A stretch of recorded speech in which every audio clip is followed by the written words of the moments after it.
Hello, my name is Peter Knopp. I'm the Director of Research into Signal Processing at MED-EL headquarters in Innsbruck. And I'm responsible for the entire signal processing that's contained in MED-EL cochlear implant systems. That includes front-end processing that consists of wind noise reduction, beamforming, automatic volume control, things like this, as well as the block in the back, which is about sound coding. And this is exactly what we will be talking about today. Cochlear implant systems have been originally designed with speech perception in mind. And that is from the very first day on. Giving speech understanding back to deaf people was one of the main goals of even the early cochlear implant designers. Now, while that is still an important thing and it's still a problem to many cochlear implant users to understand speech and noise, we think at MED-EL that the goal should be a bit broader. A cochlear implant should not only give back speech perception or decent speech perception, a cochlear implant should basically provide the same level of hearing to a cochlear implant user as normal hearing people have. So how the cochlear implant user hears the world should be essentially identical to how the same person would hear the world if that person wasn't deaf and wasn't really forced to use a cochlear implant. And that relates to the question, what should a cochlear implant sound like? Should a cochlear implant sound like an old transistor radio that also allows understanding the news, but where listening to music is not really a pleasure? Or should a cochlear implant system sound like a modern hi-fi system that allows both understanding the news and enjoying listening to music? And we at MED-EL think that it should be rather the latter, the second thing that we should be providing through our cochlear implant system. And that's the long-term goal, of course, of our development effort. So should a cochlear implant system sound like this,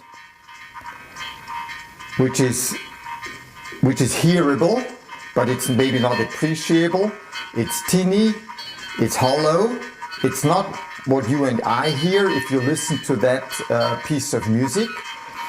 Or should it rather sound like this, which is full, the entire spectrum, where you can really appreciate each single instrument that's playing in the set.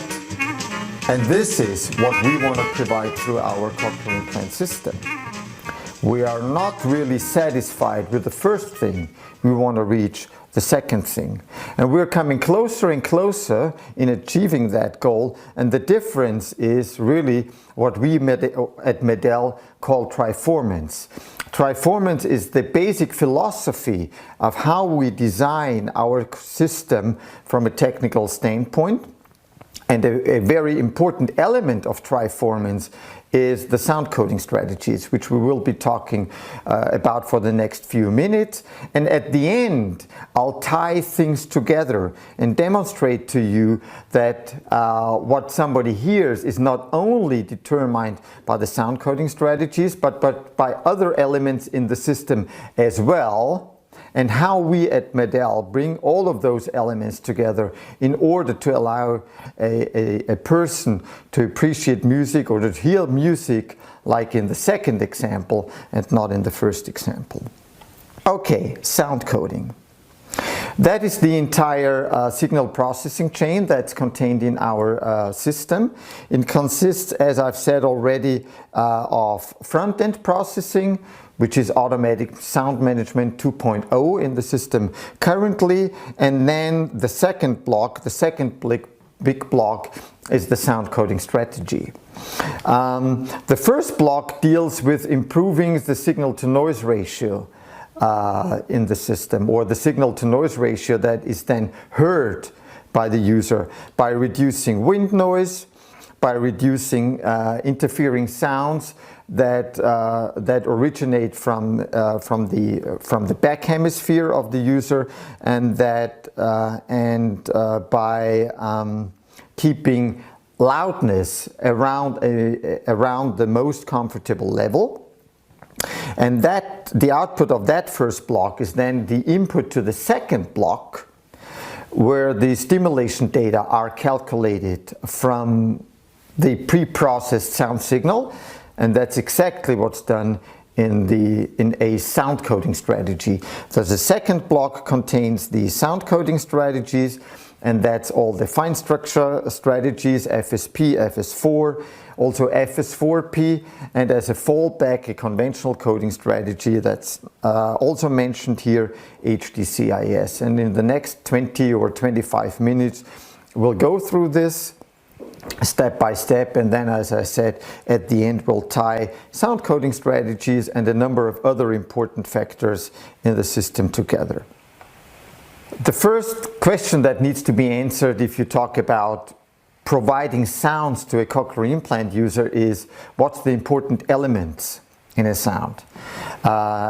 Each sound signal, each signal in general, but sound signals as well, can be split into two fundamental elements or components. The first one is the envelope, and the second one, the other one, is the fine structure. So if that is the sound signal, yeah, then the envelope is the line or is the curve, so to say, on top of the sound signal. That's, so to say, including the signal. That's the dotted line here. And the fine structure is the high frequency carrier wave that's, in a sense, carrying the envelope. And that's what you're seeing here. People have found out in the past, in the last 15, almost 20 years, that both elements of a sound signal are really essential in hearing everything in the world.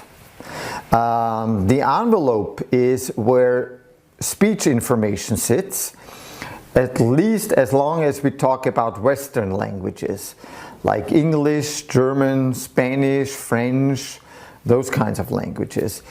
If you listen to a speaker that speaks German to you or English to you, then your brain attends to the envelope, and the meaning that you derive from that speech passage is processed from the envelope. The fine structure, on the other hand, contains everything that is melodic in a sense. The most important element of information that's contained in the fine structure is frequency. And frequency is the physical correlate of pitch. So how high a signal sounds to you in terms of pitch is determined by sound frequency, and sound frequency is contained in the fine structure. That's basically the number of zero crossings per second, so to say. So the fine structure contains all things that have to do with frequency. And in music, that's the melody, or also the timbre of an instrument. Yeah, an instrument consists of different frequency components, and each of those frequency components contains frequency, i.e. pitch information, and that's taken from the fine structure. Also, whether you're talking to a male or a female talker is a question of frequency, of fundamental talker frequency. So also that information is taken from the fine structure. And last but not least, there is an entire class of languages that rely on frequency information heavily in encoding the meaning of what was said, and that's what's called tonal languages, like Chinese, like Mandarin, Cantonese, all of those. I don't know how many Chinese dialects. Also tonal languages, of course, are contained in the fine structure. So the end of the story basically is that both the envelope and the fine structure are important elements of a sound, and if we want to provide as complete hearing as possible to a cochlear implant user, then we need to get both the information that's contained in the envelope as well as the information that's contained in the fine structure, in the fine structure across, and build a system that's processing both the envelope and the fine structure. Now, why am I talking about that so comprehensively? The reason is that both the envelope that stands for intensity and frequency that stands for pitch are also, of course, coded in normal hearing. And that's what this next slide is about for a few minutes. In normal hearing, as I said, intensity, i.e. loud, that is loudness or signal energy, are coded, and of course signal frequency is coded.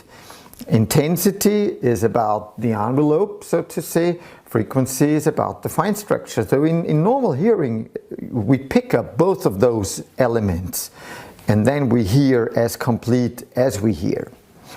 Intensity is just, or envelope, is just coded in the number of neural responses that's received by the brain. The louder a sound, the broader the section in the cochlea that produces neural responses or neural spikes, and the more neural spikes are seen by the brain, and the louder the brain interprets the sound, so to say. So intensity is really not too complicated. What we do in a cochlear implant is that with increasing intensity or level or envelope, we just increase stimulation level, and that makes more neurons respond and fire, and that makes the brain receive more neural spikes, more input, and that creates a louder sound percept to the cochlear implant user. So that's relatively easy, and that's what all cochlear implants do that are on the market, basically. Frequency is a bit more complicated. Even in normal hearing, frequency is a bit more complicated. In normal hearing, frequency is coded in two aspects. The one is place and the other is time. Place means that each point along the basilar membrane best responds to sound frequency of a certain frequency, or best responds to a certain sound frequency.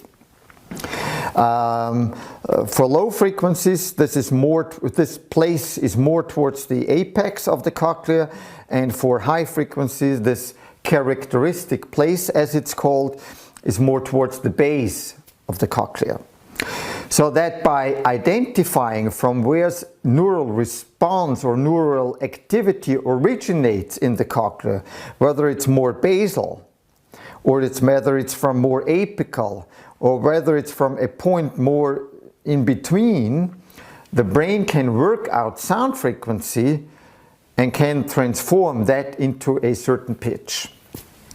Okay, that's the place coding principle, and that's what's called the tonotopical principle of the cochlea. Now for the low frequencies in normal hearing, there exists an additional mechanism, and that mechanism is what's called phase locking. In the low frequencies, that is in the apical area of the cochlea, neural responses occur in synchrony with a sound wave.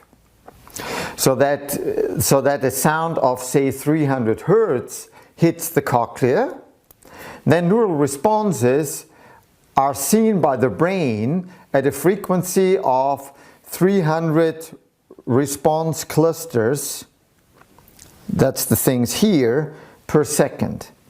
So by counting the number of response clusters or responses that the brain receives per second, the brain can again work out frequency. Now this mechanism, the phase locking mechanism, what's it called, only exists in the low frequencies in normal hearing, maybe up to 1000 Hertz or 1500 Hertz.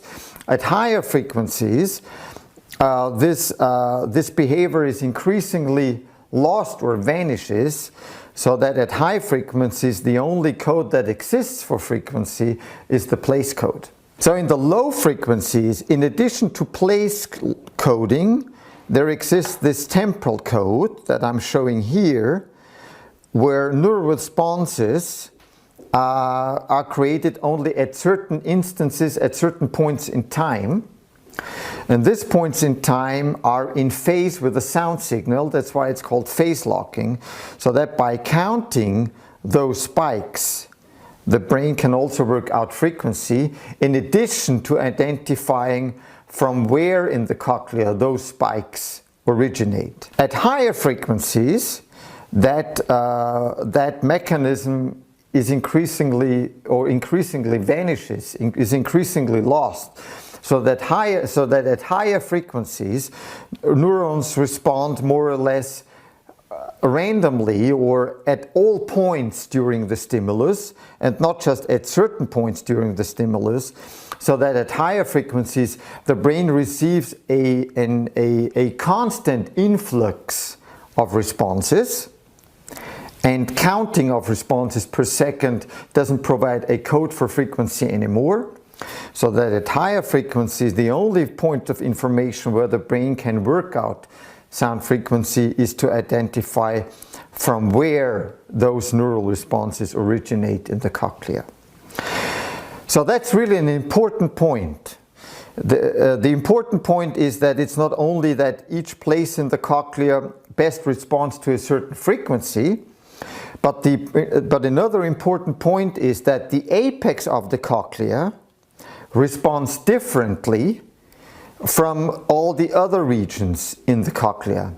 In the apex of the cochlea, neural responses are created in synchrony with the sound signal. So that provides another piece of information to the brain, whereas in the rest of the cochlea, that piece of information doesn't exist. Okay? And it's more or less agreed on today by psychoacousticians that it is this temporal code in the low frequencies that makes low frequencies sound nice and melodic to normal hearing people, and it's not so much the place code in the low frequencies that's important for hearing the correct pitch in response to a stimulus of a certain sound stimulus of a certain frequency. Okay, why did I talk about that in that detail? I talked about that in that detail because the degree to which sound coding strategies remodel that behavior and that behavior, that degree differs between different sound coding strategies.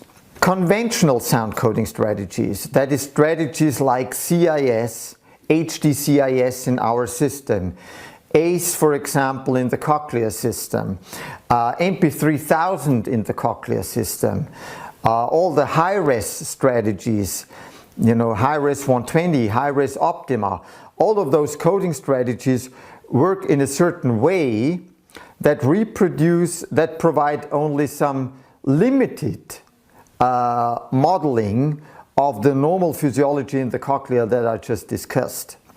All of those sound coding strategies use a constant high stimulation rate across all contacts or all channels, all electrode contacts along the entire cochlea. So from the very high frequency contacts in the base of the cochlea down to the very low frequency contacts in the close to the apical region or at higher up regions in the cochlea, those sound coding strategies use the same stimulation paradigm. And that stimulation paradigm is a high rate pulse train that's modeled with a sound, or that's modulated with a sound envelope. And that's true for HD-CIS and all those other coding strategies I've just mentioned. And that's what you're seeing here.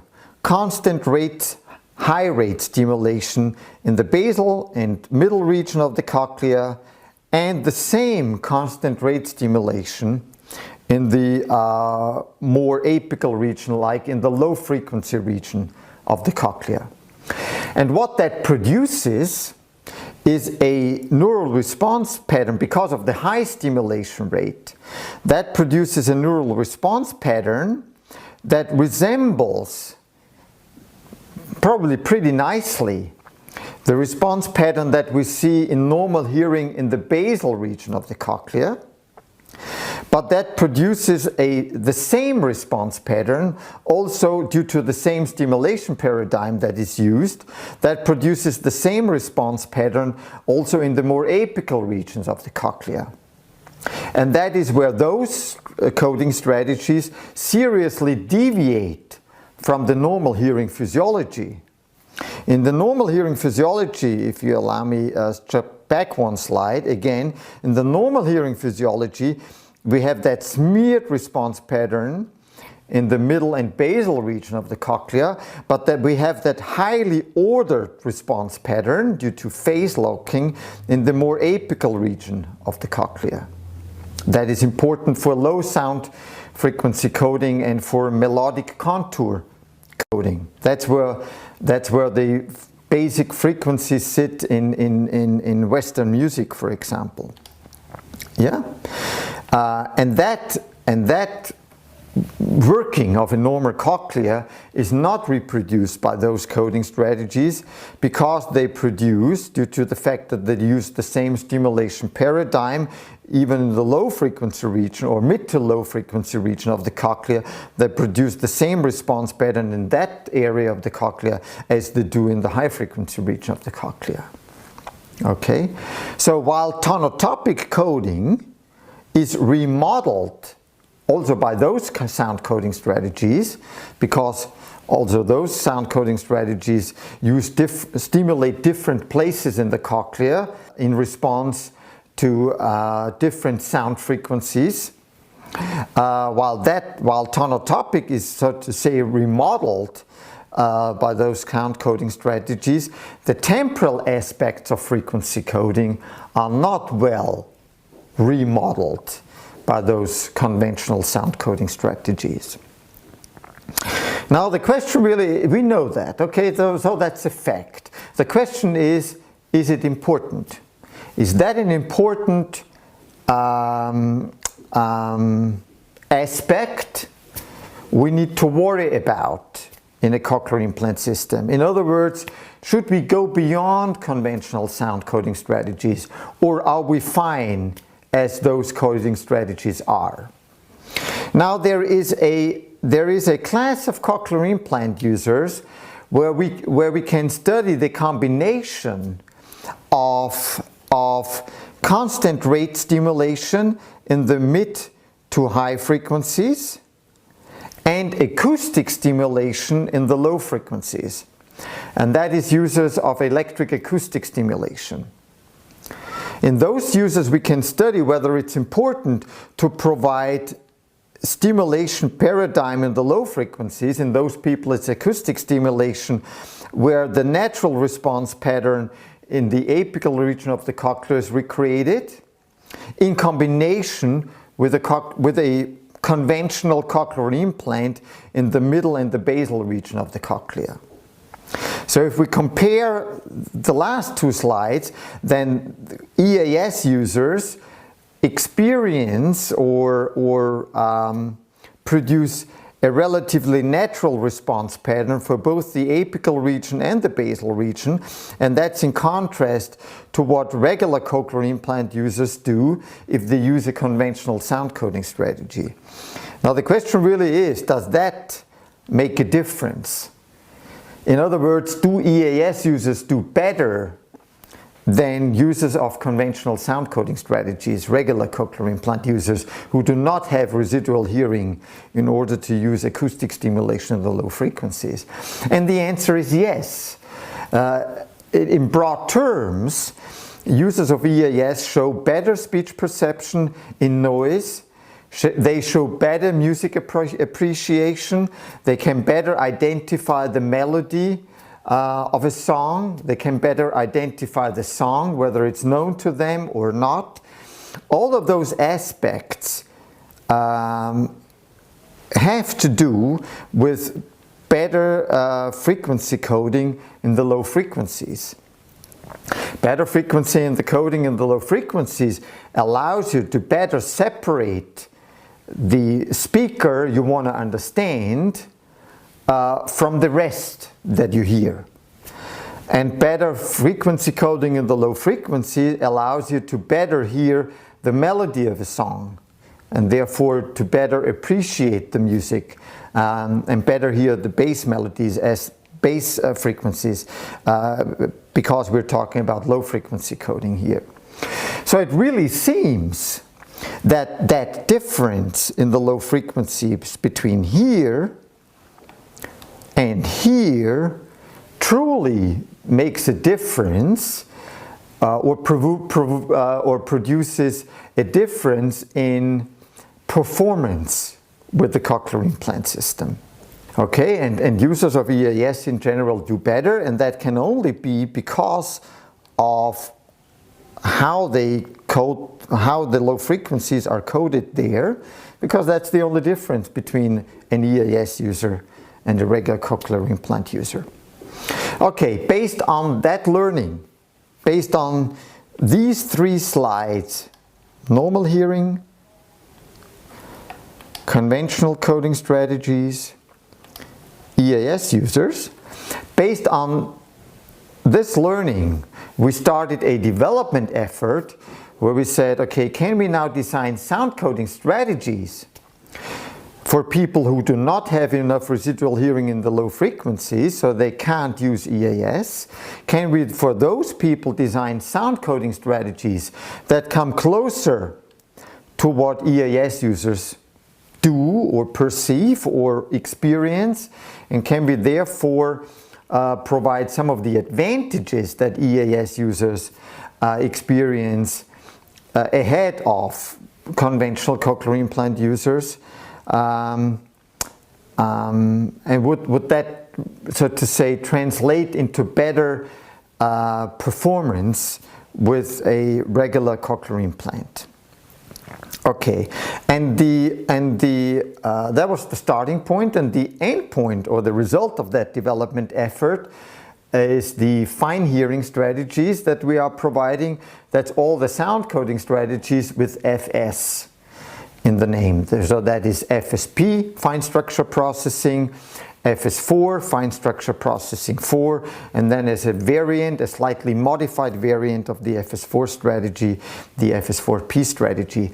FS stands for fine structure, and that's because of what we better code here is frequency in the low frequency area, and as I've said, frequency is contained in the fine structure of the sound. Okay, so the result of that development effort is our fine hearing coding strategies. Now what's done differently here from conventional coding strategies is that we have modified or switched to another stimulation paradigm in the low frequencies, that is on the apical electrode contacts, in order to better model or to model the phase locking or the response paradigm, the response behavior pattern that is produced here in normal hearing.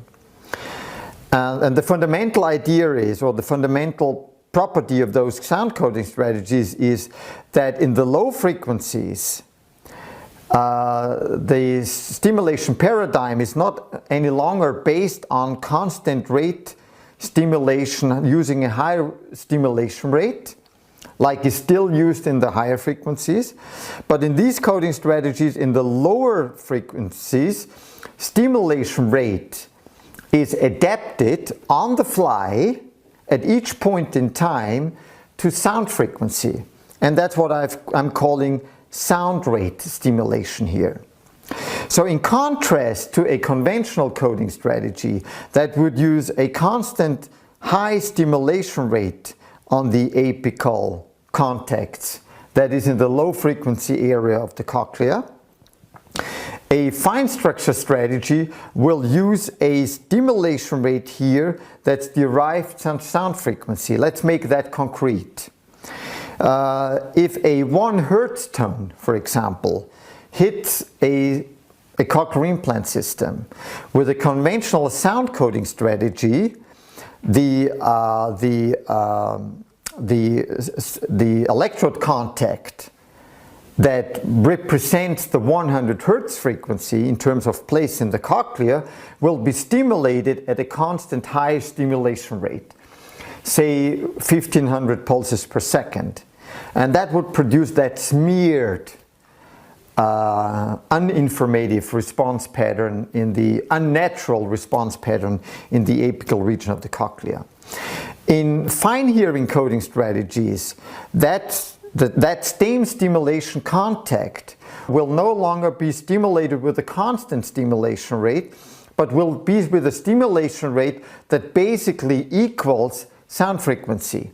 So in our example, that contact will be stimulated at a rate of 100 pulses per second. 100 Hertz sound frequency, 100 pulses per second stimulation rate. And that would then produce phase locking in the neural structures that are addressed by that stimulation. And then those neural structures would respond in a phase locked manner with producing clusters at about a frequency of 100 clusters per second, and then the brain would receive a response pattern that comes much closer to what the brain receives from normal hearing, and where the brain can then also rely on temporal information in working out the pitch with what that sound should be heard. So the fundamental principle really in fine hearing is to better code low sound frequencies by adapting stimulation rate to sound frequency in that frequency area. Okay? That's the working principle between all the fine structure coding strategies, be it FSP, FS4 or FS4P. So based on this technology, we are providing a menu or a wealth of coding strategies. All of them I've mentioned already. That's just for summarizing. There is the fine structure strategies that use that sound rate stimulation principle in the low frequency, on the low frequency channels, and that's FSP, FS4 and FS4P. And then as an alternative, we still provide a conventional sound coding strategy that uses constant rate stimulation across all contacts in the cochlea, and that's the HDCIS coding strategy. And we should not be dogmatic here. A sound coding strategy is a fitting parameter that needs to be personalized like all the other elements you personalize in fitting. The map law, and the MCLs and the thresholds. So what I want to say here is it might well be that some users do better with a conventional coding strategy for some reason, and other users do better with one of the fine hearing coding strategies for some reason. The default strategy in the system is the FS4 strategy. But if you have a patient that does not as well as you expect, and you've tried modifying MCLs and thresholds and maybe the map law already, then please do not hesitate to let that patient try out an alternative coding strategy.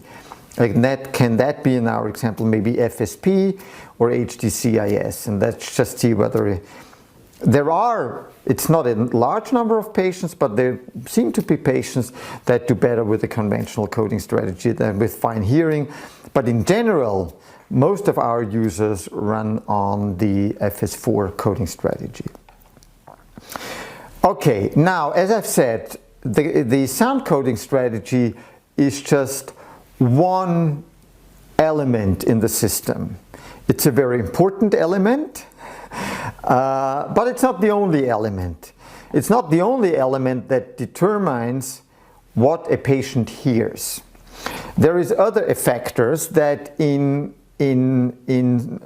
close cooperation, so to say, with the sound coding strategy also determine how the cochlear implant sounds like to the user.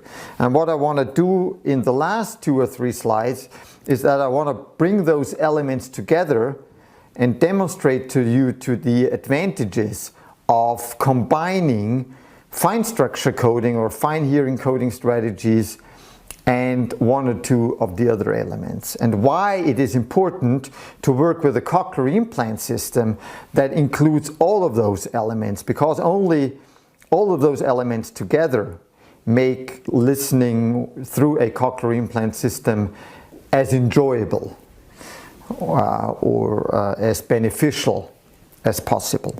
And that collection of elements in our system is called triformance. And triformance really represents the fundamental design principle of what we've built, what we are working further on, and how we think we can give best benefit to our users and to your patients. Triformance is based on basically three principles. You need preserved cochlear structures in the cochlea in order to allow the patient to be stimulated through a cochlear implant. And then this number 2 and 3 really relate back to modeling best the physiology of normal hearing. You should stimulate the correct place in the cochlea. You should have, in other words, a good cochlear place match between, or a good match between stimulated place and sound frequency in the cochlea. And you should provide sound coding that comes to the normal physiology, as we've just previously discussed, as possible. Okay, and for each of those requirements, we have developed solutions, and we do provide solutions to you and to our users. This is atraumatic electrodes for structure preservation. Electrodes that allow complete cochlear coverage for achieving a good cochlear place match. And then fine hearing, what we just previously discussed, for as natural as possible sound coding. Now, why is this important? In the end, what's the benefit of all of it?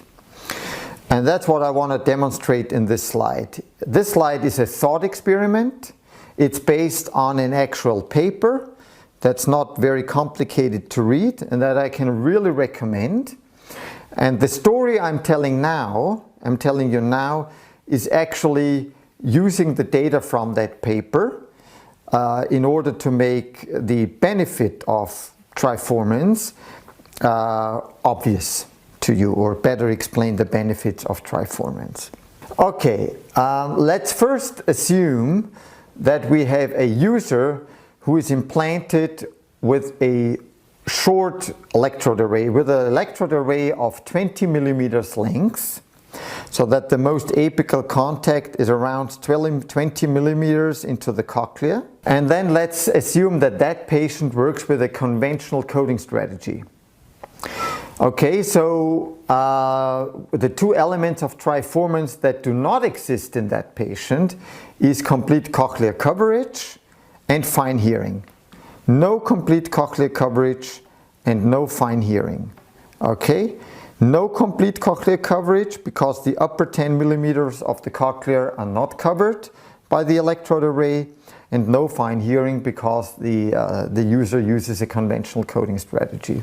Now, what would such a person hear in response to a 100 Hertz tone?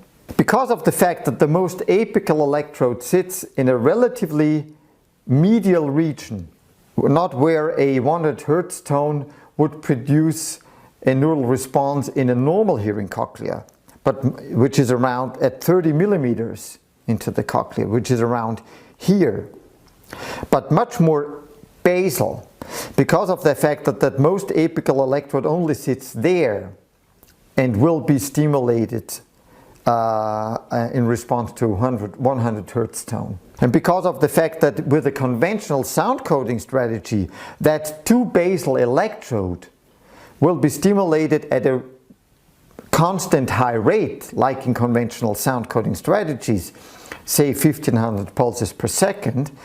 Because of those two things, the 100 Hertz tone will be heard by that user like at an unnaturally high pitch of approximately 850 Hertz.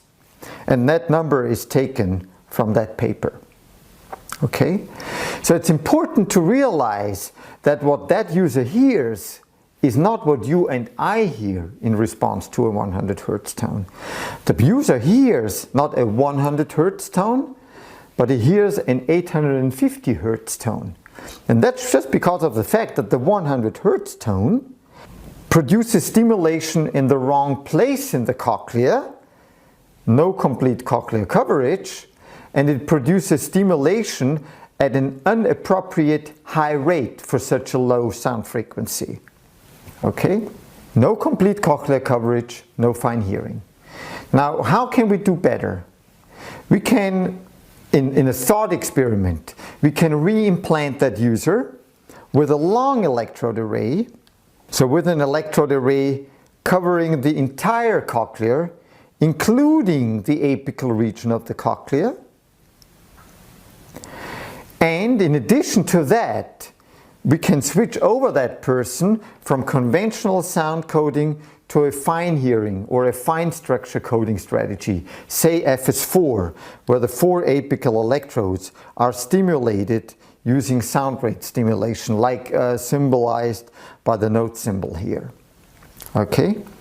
So now if we offer the same 100 Hertz stimulus to that user, in contrast to before, where a much too basal place in the cochlea was stimulated, because of the fact that the most apical electrode now sits a lot more apical, where actually the 100 Hertz place sits in the cochlea in normal hearing, we are stimulating a much more natural place, so to say, in the cochlea, following the 100 Hertz tone.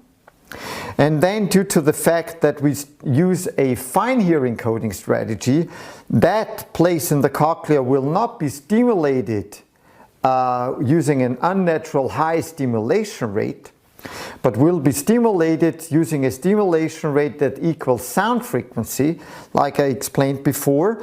So now that contact would be stimulated at a rate of approximately 100 pulses per second in response to a 100 Hertz tone. Okay, so with CCC and with fine hearing, the 100 Hertz tone is provided in at least approximately the correct place in the cochlea, and that approximately correct place in the cochlea is then stimulated with a much more natural stimulation, or a stimulation paradigm that produces a much more natural response from that approximately correct place in the cochlea. And that's the benefit of providing complete cochlear coverage and fine hearing to that hypothetical subject now. And in response to those, and as a result of those two elements, the 100 Hertz tone will no longer be heard at such an unnatural high pitch. But in exactly that subject that was tested in the Prentice paper, the 100 Hertz tone will be heard at a pitch that comes much closer to what you and I hear. And the subject in that experiment that was studied in the paper heard that tone at a pitch of 150 Hertz. So by combining fine structure coding and complete cochlear coverage through a very clever signal processing on the one side and very clever electrode design on the other side, we can allow our users to hear sounds, especially in the low frequency area, much more naturally than what they would hear with a system that's based on shorter electrode designs, like all the competitor systems, and on conventional sound coding, like all the competitor systems.